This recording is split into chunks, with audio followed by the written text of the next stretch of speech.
Meus queridos, vamos abrir a palavra de Deus. Profeta Zacarias, capítulo 4.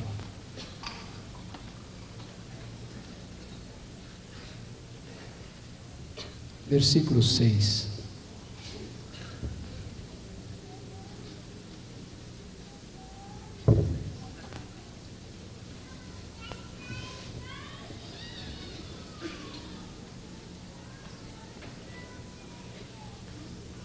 Zacarias, capítulo 4, versículo 6.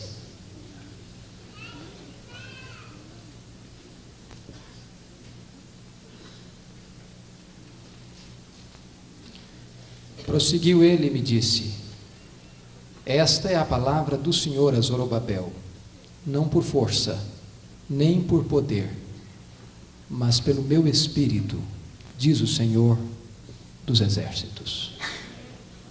Pelo meu Espírito. Curva a sua fronte, filho, mais uma vez.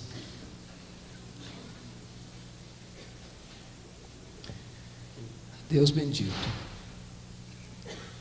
Tu sabes o quanto nós dependemos de Ti. Senhor, nós estamos muito certos de uma coisa: se Tu não falares, Deus, esta palavra será um eco no deserto. Mas se Tu falares, meu Deus, os corações aqui vão ser abençoados, as vidas aqui vão ser despertadas, e coisas novas e grandes e tremendas vão acontecer. Deus, nós cremos que Tu és o mesmo Deus do passado, porque Tu não mudas. Tu falaste no passado, Tu fizeste coisas grandes e extraordinárias, Tu rasgaste os céus e desceste. Deus, nós cremos que Tu podes fazer isso conosco.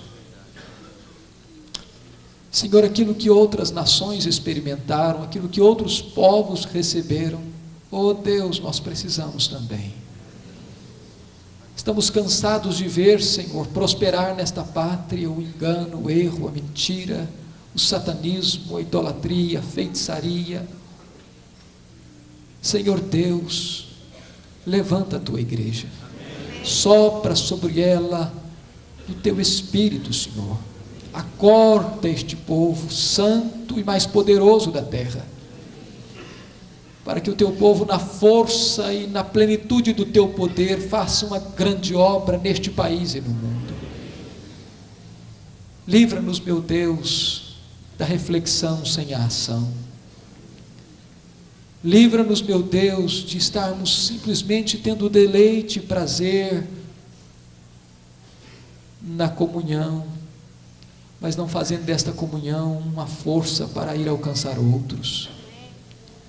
Senhor Deus, abra o nosso coração agora, abra o nosso entendimento, retira, Senhor, toda ansiedade, ou toda preocupação, ou toda distração da nossa mente e do nosso coração. Dá-nos fome da Tua palavra e sede de ouvir a Tua voz. É o nosso clamor e a nossa necessidade, em nome de Jesus, amém. Queridos, eu quero falar nesta manhã sobre a ação do Espírito de Deus e afirmar que, se não fora o Espírito Santo de Deus, possivelmente nenhum de nós estaria aqui nesta manhã. Se não fora o Espírito de Deus, a igreja de Cristo não existiria, porque é o Espírito Santo quem nos batiza no corpo de Cristo, é o Espírito Santo quem nos enxerta no corpo de Cristo. Se não for a obra do Espírito Santo, o inferno estaria mais abarrotado do que está, o mundo estaria arruinado e chafurdado no mais pestilento lodaçal da iniquidade. Mas glória a Deus, porque o Espírito Santo existe, porque Ele é Deus e porque Ele age. e porque Ele intervém agora, aqui em nossa vida. Eu gostaria de dividir, irmãos, esta palavra em duas partes distintas. A primeira trazendo uma perspectiva histórica, e a segunda fazendo uma aplicação bíblica. Quando penso na questão histórica a respeito da pessoa do Espírito Santo, eu vejo que a Igreja de Deus tem uma grande dívida para com a pessoa do Espírito Santo.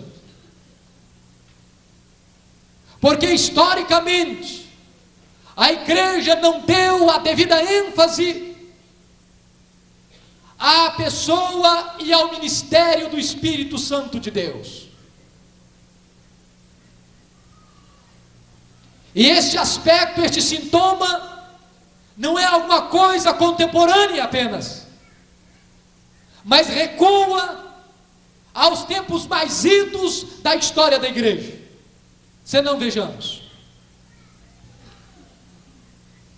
talvez um dos primeiros postulados teológicos da Igreja cristã é o credo apostólico.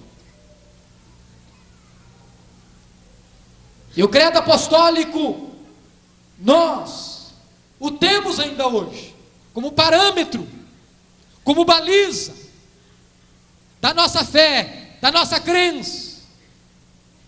E o nosso credo começa sendo: crer em Deus Pai, Todo-Poderoso, Criador dos céus e da terra. Há uma afirmação de crença em Deus Pai, e há uma afirmação e uma declaração da obra do Deus Pai. Quando fala da segunda pessoa da Trindade, creio em Jesus Cristo, que nasceu da Virgem Maria, foi concebido pelo poder do Espírito Santo, padeceu sob as mãos de Pôncio Pilatos, foi crucificado, morto, mas ressurgiu ao terceiro dia. E nós declaramos então que cremos em Jesus, e nós declaramos também sobre a obra e o ministério de Jesus. Mas quando o credo apostólico vai falar sobre a terceira pessoa da Trindade, apenas está dito lá: creio no Espírito Santo, ponto final. Não há uma letra sequer, não há uma palavra sequer sobre a obra do Espírito Santo. E a história da igreja, de certa forma, herda este aspecto de negligência sobre a pessoa e a obra do Espírito Santo. Eu creio que o credo apostólico está correto no que diz, mas ele falha não no que diz, mas no que não diz sobre a pessoa do Espírito Santo.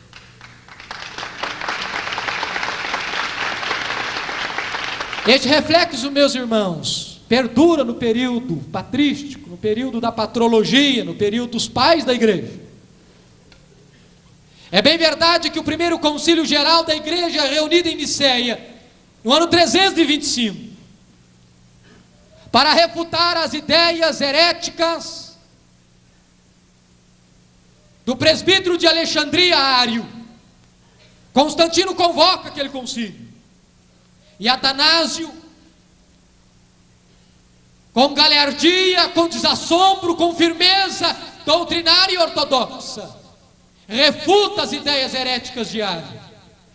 E ali naquele primeiro concílio fica definido a doutrina ou dogma da Trindade, mas o que se define fundamentalmente ali não é a pessoa do Espírito Santo, mas a divindade de Jesus Cristo.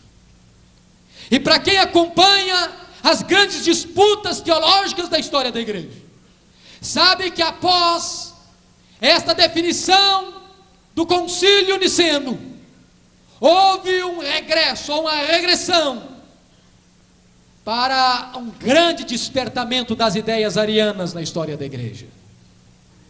E é com o corifeu da patrística, com o luminar dos pais da igreja, Agostinho, é que ele vai escrever uma famosa obra, Trinidade ou Trindade, e vai declarar então a crença mais profunda na Trindade, mas não há um estudo exaustivo sobre a pessoa e a obra do Espírito Santo. Assim nós entramos no período medieval. Assim nós entramos no período escolástico.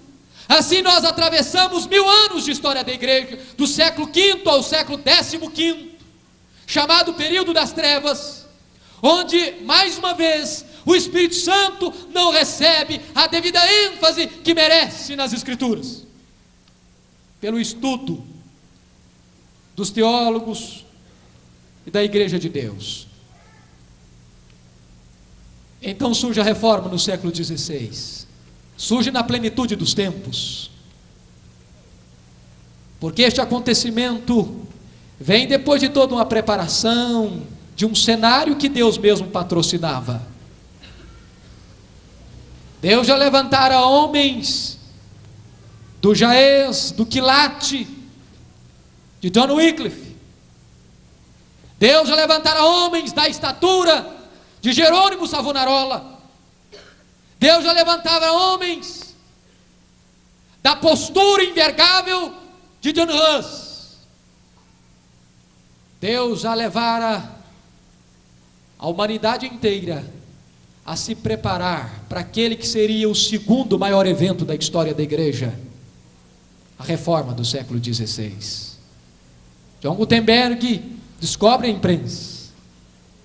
E desta forma a Bíblia pode ser traduzida, a literatura pode agilmente, celeremente chegar nas mãos das pessoas e na plenitude dos tempos. Em 31 de outubro de 1517, ergue-se o lábaro da reforma. E é o reformador genebrino João Calvino que muito cedo vai escrever aquela obra que seria o ponto fundamental da reforma, as Institutas da Religião Cristã. Escreve 4 livros, porque ele escreve um esboço do credo apostólico, dividido em 4 partes. Creio em Deus Pai, creio em Deus Filho, creio no Deus Espírito Santo e creio na igreja. Desta forma, então, João Calvino, no 3º livro das Institutas, ele faz um relato, ainda que panorâmico, da pessoa e da obra do Espírito Santo. E isto lhe deu o epíteto, o adjetivo de teólogo do Espírito Santo. Mas foi só no século XVII que o maior teólogo da Inglaterra, John Owen, escreve o primeiro grande clássico sobre a pessoa e a obra do Espírito Santo. Os séculos se passaram, e é nos tempos modernos que o grande educador, político e teólogo holandês Abraham Kuyper vai escrever o grande segundo clássico sobre o Espírito Santo. E Abraham Kuyper chegou a afirmar que se os ministros não derem crédito à obra do Espírito Santo, eles darão pedra em vez de pão ao seu rebanho.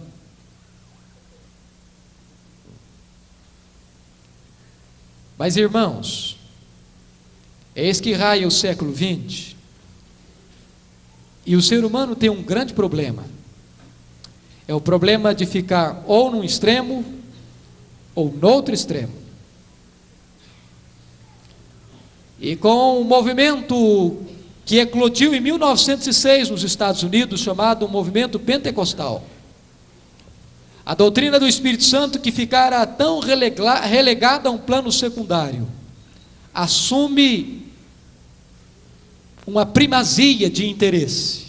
E a partir daí, alguns ramos evangélicos começam a falar quase que apenas e exclusivamente sobre o Espírito Santo. Uma verdade, quando ela é super enfatizada em detrimento de outra verdade, ela pode se desvirtuar. Dr. John Stott escreveu um dos livros mais preciosos para a Igreja de Deus hoje, Cristianismo Equilibrado. Ele diz que nenhuma obra Satanás tem mais pressa em fazer do que levar a igreja para os extremos. Se a igreja não dava importância ou ênfase à pessoa e à obra do Espírito Santo, agora levanta-se um outro grupo e só fala do Espírito Santo, só prega sobre o Espírito Santo, só fala em dons espirituais e se esquece de anunciar todo o conselho de Deus. Enquanto uns têm medo do Espírito Santo e não falam sobre o Espírito Santo e acreditam que os dons cessaram, que o Espírito Santo já não age mais hoje, que o Espírito Santo recebeu uma carteira de aposentadoria e já não age mais. Há outros que pensam que só se pode e só se deve falar sobre o Espírito Santo. E tanto uma coisa errada quanto outra também é, porque os extremos perdem o equilíbrio da verdade. O maior teólogo do nosso século, Dr. J. Packer, no seu precioso livro Na Dinâmica do Espírito, ele fala que o Espírito Santo tem um ministério de holofote. O Espírito Santo é como um holofote. Quando você caminha por uma cidade bela, à noite, contemplando, admirado a beleza das arquiteturas, a beleza dos monumentos, você fica encantado e embevecido. Mas você pode fazer isso, contemplar isto, graças à luz de um holofote escondido que projeta a sua claridade àquelas estruturas. Queridos, o Espírito Santo tem o ministério do holofote. Ele veio não para revelar a si mesmo. Ele veio não para proclamar a si mesmo. Ele veio não para propagandear a si mesmo. Ele veio para apontar para Jesus. Ele está dizendo à igreja: olhe não para mim, olhe para Jesus, creia em Jesus, obedeça a Jesus, siga Jesus, ande com Jesus. Uma vida cheia do Espírito, irmãos, é uma vida cristocêntrica. É uma vida cristocêntrica. Desta forma nós podemos afirmar insofismavelmente que a obra do Espírito Santo ela é tão importante quanto a obra de Jesus na cruz. Porque a obra de Jesus, realizada no Calvário, e na manhã daquele domingo da ressurreição, seriam ineficazes. Estas obras seriam ineficazes se o Espírito Santo não a aplicassem no coração do pecador. O Espírito Santo é quem aplica este bendito remédio aos corações necessitados. Mas hoje, queridos irmãos, é muito importante dizer, e mormente no Brasil, quando se faz um clamor de norte a sul, de leste a oeste, por um despertamento e por um avivamento, a igreja corre o risco de confundir a questão do avivamento com a questão carismática. Muitas pessoas, quando se fala em Espírito Santo, elas imediatamente concentram apenas nas questões carismáticas, na questão dos dons, e especialmente os chamados dons de sinais. E quem esteve no primeiro congresso do ano passado aqui em Lavras, lembra-se bem da palavra do professor Otto, que nós não deveríamos nos chamar de apenas carismáticos, mas de pneumáticos, porque carisma é apenas um apêndice, é apenas um ponto da obra gloriosa, fantástica do Espírito Santo. Isso não significa dizer que nós não somos carismáticos. Isso não significa dizer que nós vamos negar a contemporaneidade dos dons.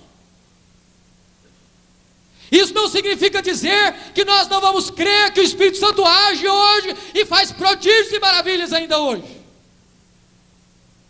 Isso significa dizer que nós não afirmamos apenas isto, mas temos uma visão global de toda a obra do Espírito Santo. Queridos, eu quero colocar um segundo ponto ainda dentro desta primeira parte histórica. É a necessidade profunda de se reenfatizar a autoridade do Espírito Santo na vida da igreja. Surgiu no século XVII um grande conflito, um grupo que foi depois cognominado de Quakes. E este grupo começou a ensinar o seguinte: nada importa a não ser a autoridade do Espírito Santo, nada importa a não ser a luz interior, a experiência íntima, ainda que as Escrituras não digam nada a respeito. Meus irmãos, isto é uma coisa muito perigosa. Partir para o experiencialismo subjetivista, sem base nas Escrituras. Nós não podemos buscar um avivamento de experiencialismo sem fundamentação na palavra. Avivamento sem Bíblia é fogo de palha, que levanta grandes labaredas, mas deixa atrás de si cinzas e muita destruição. Avivamento precisa seguir as balizas das Escrituras. E quando nós seguimos as Escrituras, nós não negamos as experiências. Porque o Evangelho que cremos é o Evangelho do poder de Deus.